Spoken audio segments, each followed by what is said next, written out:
consultation. Instead, he's planning to hike up taxes for drivers of diesel cars in the most polluted areas. At least 10,000 people have been evacuated overnight after a series of forest fires flared up along the French Riviera. Firefighters are trying to deal with the flames near Bormes-les-Mimosas. Travel journalist Lisa Minot has spent the night on a beach after everyone was ordered out of the campsite where she was staying. Her mother, Carol Bealfield, is there too. It was keep calm and carry on, make some tea, serve some biscuits and hope that you'd get some information. But we've had no information at all. People have just been sitting on the beach and waiting. A judge will rule later on whether Charlie Gard's parents can take their son home to die. Doctors have warned the life support equipment will not fit through Chris Gard and Connie Yates's front door. 2 men have been taken to hospital after a suspected acid attack in East London. The teenagers flagged down police after an unknown liquid was thrown at them at Bethnal Green last night. Pope Francis' financial advisor, Cardinal George Pell, has appeared in court in Australia to face historic sexual offence charges. There are multiple complainants. And being asked to touch base is apparently the most annoying of all the office jargon. The phrases blue sky thinking and game changer also feature in a list put together by the jobs website Glassdoor. One of the more bizarre sayings complained about was, if you don't like it, get off the bus. That's the latest. I'm Andy Hayes. Up to date and on the pulse. This is Hope FM. Okay. Real values. Real people. Real community radio. Live from the YMCA. This is Bournemouth's Hope FM. Well, that's Josh Gilbert there. Have it your way. The time is 9 minutes after 8 o'clock. Well, I'm looking forward to the rest of the programme today because I have two very special guests in the studio at the moment. One, Alexander Dakers. And you'll notice that he's a bit like me. He's a Celt. But from which part of that Celtic world is he? Well, you can guess when he opens his mouth in a moment. Of course, I've got Nigel Hedges. Now, need I say more about the Nigel? He has been. Oh, I do beg your pardon. He's objecting. Now sit there and be quiet. It's not your turn yet. It's Councillor Nigel Hedges. Yes, he was elected at the last election, and he's very much into the arts world, which no doubt he will tell you, which is really why he's here. At least I think that's why he's here, because I don't think he paints himself. But we'll discover. I did paint myself once. You do what? It was messy. I did paint myself once, but it was messy. Was that painting by numbers thing, was it? And I got in by tricking security. It is. Well, I can assure you it is not going to be a boring programme. Now, Alexander has actually taken inspiration from actually terrible events. His family, his grandfather actually was tied up with in Chile. And those of you who are familiar with the terrible reign of Pinochet in Chile will know that many people lost their lives through that regime, but what has happened with all of that? It has inspired Alexander to undertake some very, very challenging artwork. He's going to talk about all of that and tell his story and encourage all of us to go along to a free exhibition. More of that, and we'll start the interview after you hear from the Katrinas. Well, that's the Katrinas alive. Time 14 minutes, almost 15 minutes after 8 o'clock. We got a full studio this morning. Helen, you'll be pleased to know, has got herself up of her bed. The alarm clock malfunctioned this morning. It did. I didn't hear it at all. It went off for a minute. I have to change that it just goes continuous until it wakes me up, because that was just really, really tragic. And I was like running around the house and like, where am I? But the positive side is that you got that wee bit longer to rest your weary bones. Yes. And she's full of life and energy. Well, as I have said a couple of times before, my two very special guests in the studio are Alexander Dakers and Nigel Hedges. Good morning to you both. Morning, Blair. Good morning, Blair. Alexander, I said to them, obviously you're a Celt, and clearly you're from Scotland. Yes, I am, yes. You know, but of course your roots are in Chile, your family roots. And I mean, tell us something about your grandfather's experiences, because he was imprisoned for 30 years. That's a long, long time. I mean, why was he imprisoned? Well, my grandfather, Leopoldo Osorio, was involved in politics. He worked very closely with the president at that time, Salvador Allende. And due to the events that happened with dictatorship under Augusto Pinochet, he was sentenced to prison for 30 years. But the beauty of it was that Amnesty International released them in 3 years with good help.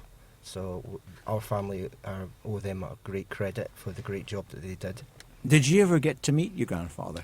My grandfather was actually came to Bournemouth for my first ever exhibition at Norfolk Royal, which I'm sure Nigel will go on about in a minute. Only if you want me to. Yeah, I do want you to. So he was there, but it wasn't just himself. It was two other gentlemen there. So there was 3 political prisoners that were at my show: Sergio Pena, Mr. Muyeca, and my grandfather Leopoldo Osorio. Now, obviously, when we think about atrocities, obviously you think of the Holocaust, and when I visited Israel, I went to Yad Vashem and, went into the exhibition there. But I suppose that there are atrocities and terrible things that happen all over the world. And at the time, obviously the name of General Pinochet was at one time, across our newspapers and across the television and so on. But of course, it's so easy to forget these atrocities. Are you doing what you do? And we'll discuss more about that in a moment. But are you doing what you do because you don't want that to be forgotten? No, it can never be forgotten. It's too powerful. It's right into the heart for many, many people. My last show, actually, at the Strand Gallery in London, was based on the mothers of the disappeared. So that kind of shows you the 60,000 people that died in Santiago due to these events. So we're trying to raise money for the mothers to look for their loved ones, which are never found due to the terrible corruption under Augusto Pinochet. Now, the way, of course, that you bring the story out is through your art. Mm-hmm. And we'll talk a wee bit more about that as the programme progresses. But is art something that you've always done as a child? Did you always possess that talent? Yeah, I've done it for many years. My father, who now lives in Valencia, he self-taught me on art. He was a painter himself.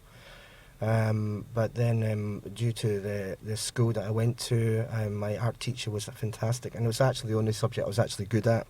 I was terrible at maths and everything else, but I was in my own little world, and I knew that it was a real passion of mine. That I never thought that down the line that I was going to have exhibitions, but I'm very privileged and honoured to have these exhibitions due to hard work and just people liking your art. So it's fantastic feeling, it really is. So how did you start? Obviously at some point you thought, I want to take what has happened in Chile, the atrocities there, and I don't want people to forget that. In fact, maybe for some of us to really understand, because there'll be folk that won't have a clue what happened, in Chile.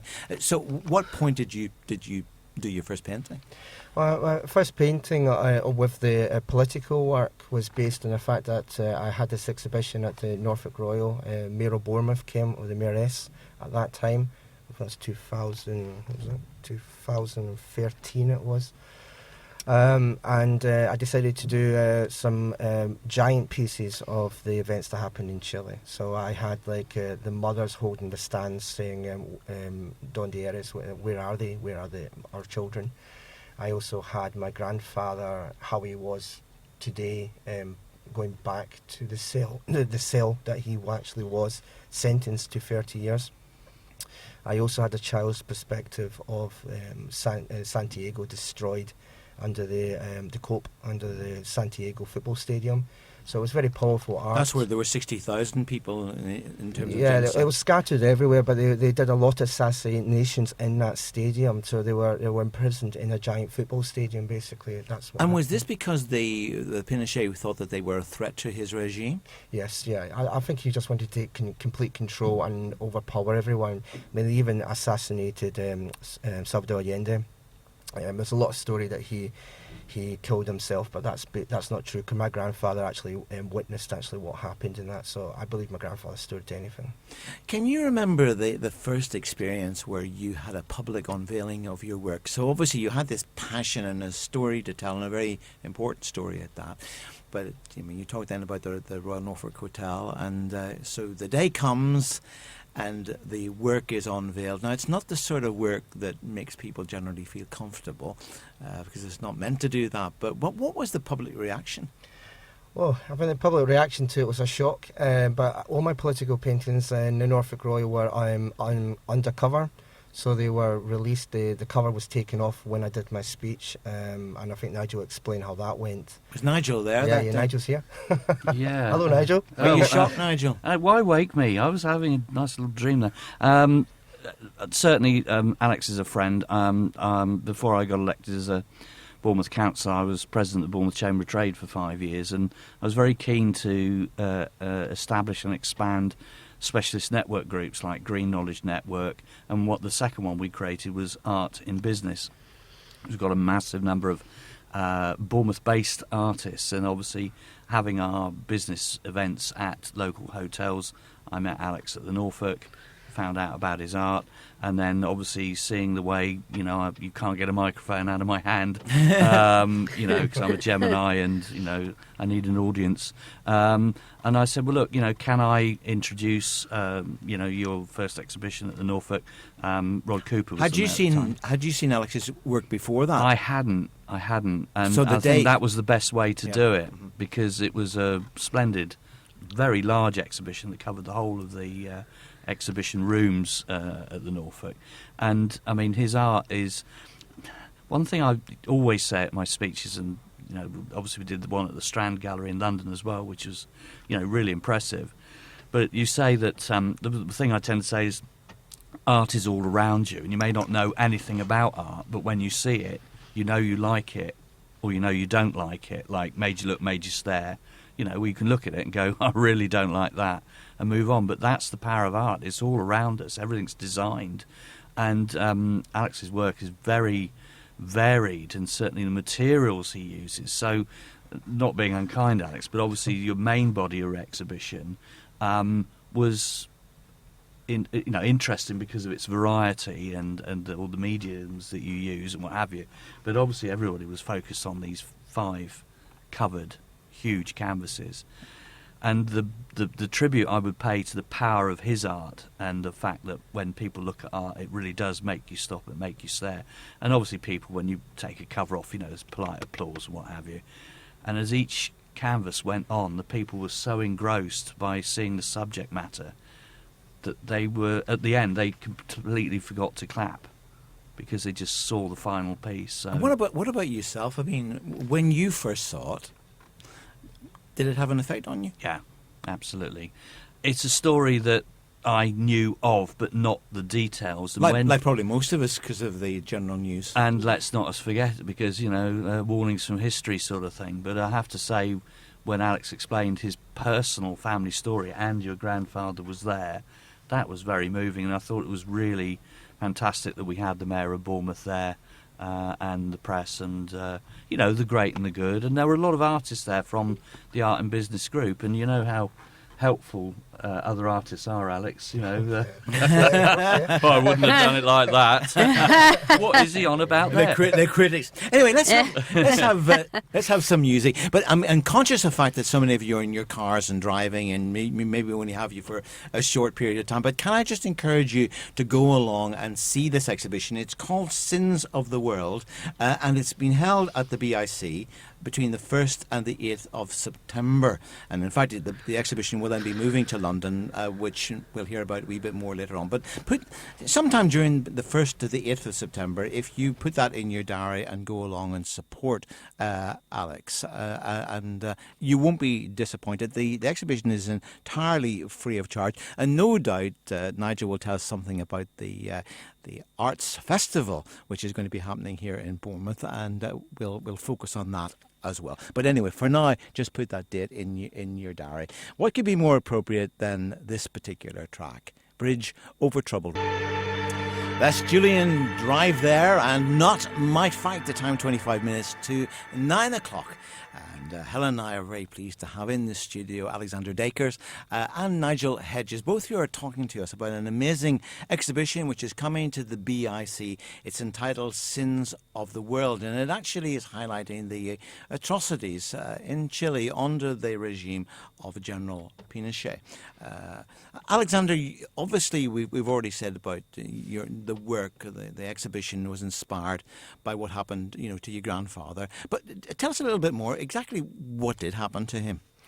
Oh, well, he was involved in the politics and worked very closely as he's one of the right-hand men of Salvador Allende, who was the president of Chile at that time. And due to what happened, he obviously was sentenced in prison because he was a high-profile political voice for the people. Activist. And he was put into prison, and he was obviously tortured there, which he has spoke to me about before. But the great thing was that the stories that he told me, even the people that put him in prison, they actually respected him a lot in there. They couldn't actually touch him as badly because of his powerful role. His convictions. Yeah, he was. I wouldn't say looked after because that's too light, but he was treated a little bit different in the aspect that he still had a voice in prison. Because I was going to say, why didn't the regime just kill your grandfather, as in fact they'd done with so many others? Yeah, that is something that we'll never really know, to be honest. But I think it was still the influence that due to what happened to Salvador Allende. That they had to obviously think that my grandfather was probably next in line, but they need to look after what the people, how they were going to react to the power of Augusto Pinochet at that time. Now, obviously, you weren't obviously there. You weren't in Chile. You were born here in the UK. But clearly, it has had a profound effect on you as an individual. Did that come about because of the stories that your grandfather told?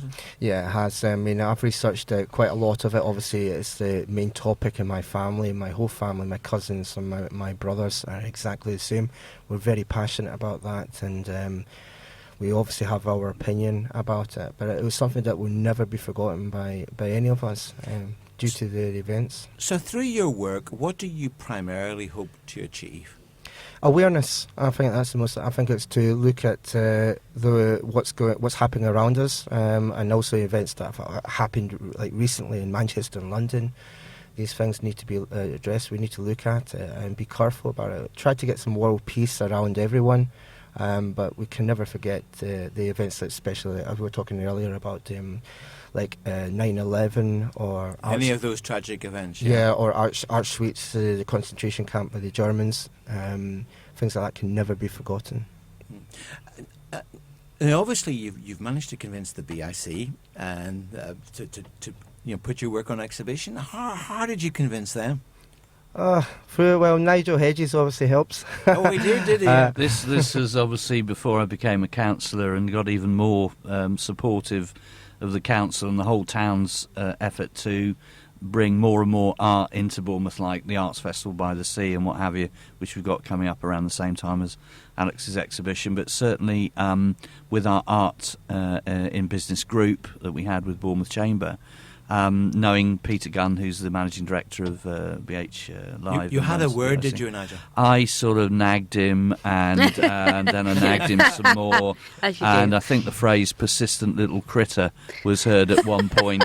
And in the end, I said, "Look, you've got this space here, and really, it's just dead space. I mean, the BIC is an incredible building, a fantastic asset to the town. It made Bournemouth a 365-day resort, and obviously with conferences and huge concerts and what have you. And it's very generously designed, roughly modelled, I think, on a Las Vegas convention centre, but slightly smaller to fit the whole. And there's this amazing space at the top of the escalators, where it's sort of like a gathering area before you go through.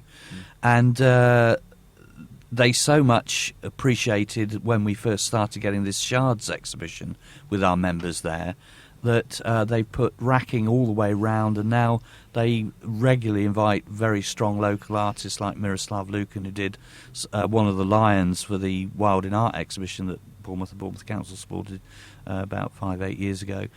So obviously Alex has that space along with other artists, and it's an amazing footfall driver obviously for the BIC, because like AFC Bournemouth, if you only have 24 games a year, how are you going to get people in the rest of the year? And do people turn out? I mean, like when you did the first exhibition, obviously it was at the Royal Norfolk Hotel, and you've got the one coming up. I mean, do people come and really look at the work and spend a bit of time? Yeah, they do. I mean, this is actually my second time at the BIC. I had my other show, I mean, that was in 2014. Yeah, they do come. The reason is that it's not just all doom and gloom and political art hard for the eye. It's not like that. I have other art there, like I've sold Frank Sinatra painting. I have Jimi Hendrix. I had many different varieties. I also am doing art for the actual air show, which is where the So you're going to be arrows. depicting the red arrows then as they fly past? Yeah, well, the thing is, I want people to see a variety of work. Maybe you want to see maybe portraits or landscapes and things that make you feel happy and good. And then the Sins of the World art, which will feature events in 9/11, art suites and things like that, will be probably in the far end of the BIC room, just so that it's easier for people to So there'll be other walk in work for people to enjoy? Yes, definitely, yes. Yeah. Oh, fantastic. Now, Nigel, you're working on the art strategy for Bournemouth. Well, a cultural strategy. I mean, the town has got a growing reputation, recognised by the Arts Council. Funding's been extended for the Arts Festival by the Sea, and for those people that have enjoyed some of the art it's performance art. It's, well, what is it? We had the Electric Hotel, which was a stage built to resemble a hotel on the space behind the pavilion, and people were actually ringing Bournemouth Tourism saying, how can I book into this hotel? It's made of cardboard and it's coming down on Thursday. But that was breathtaking. We all had headphones, and it was to be honest, I really didn't understand what was going on, but with some art it held you captive for an hour. And there's been all sorts of performances all around the town, niche little performances in clubs, and then things in restaurants, or just suddenly a flash mob of artists turn up and a performance is going on. Things catch fire and blow up and people fall over. I suppose coming back to Alex, I mean, you do two things, don't you? Because one, you capture a very important story, one that we should never forget, the atrocities in Chile. But actually, it must give you incredible self-fulfillment, because you're taking that gift that you have to translate, onto canvas and so on. And to having done that, it must give you a real boost in terms of expression, Yeah, I think with the art, it's never been about making money. In that aspect, actually, most of my work actually goes straight to Amnesty International. I supported Dorset Blind in the last show at the BIC. The most satisfying thing for me is when people actually really appreciate the art and to see the expressions on the faces, the joy or the sadness. I actually had a painting that I did for children in Africa, which sold at my BIC show in 2014. And the woman that actually saw that actually was there. She started to cry when she saw it, but she had to buy that painting. So it's that powerful signal when you see it. That's worth much more than any money in the world just to see that. It's just powerful. When September comes along, will you be there all week? I would love to. Unfortunately, I have a full-time job. I work as general manager at Reef Encounter. So, hello, Reef Encounter. I will be there on the 5th. I'm going to try and be there as much as I can, obviously, because people would like to see the artist. But I do have my art manager, who's been fantastic. Anjara has been a really amazing person to work with, and she deserves a lot of credit. So without these people, Anjara and my girlfriend, Basha, I would never be able to do the shows. Never. Now, you've said that obviously all of your work raises money to go to charity. How is that money raised? Do people donate? Yeah, well, it's free, as you said earlier. So we asked just for a kind donation to Amnesty International, who will be there with their collection pots there, to obviously raise good money for similar cases that will happen in the future. Mm-hmm. And we've got to really think about that, because we could have been one of these people really in need. So I think it's very important to try and help someone, and there's such a beauty about that as well. Well, if you want to go along to that exhibition, it's taking place at the BIC. It's if you go in through the main doors and you take a left turn up the escalators, and you'll very quickly come into the exhibition area. It's entirely free of charge. It'll move you in many, many different ways. Clearly, I've not actually seen the art other than some pictures that I shouted out on the internet. But Alexander has a real talent. So do go along and support it between the 1st and the 8th of September. And just now, we'll give you a bit of information about Alex's website before the end of the programme. But just now, this is R. Kelly, and The Storm Is Over Now.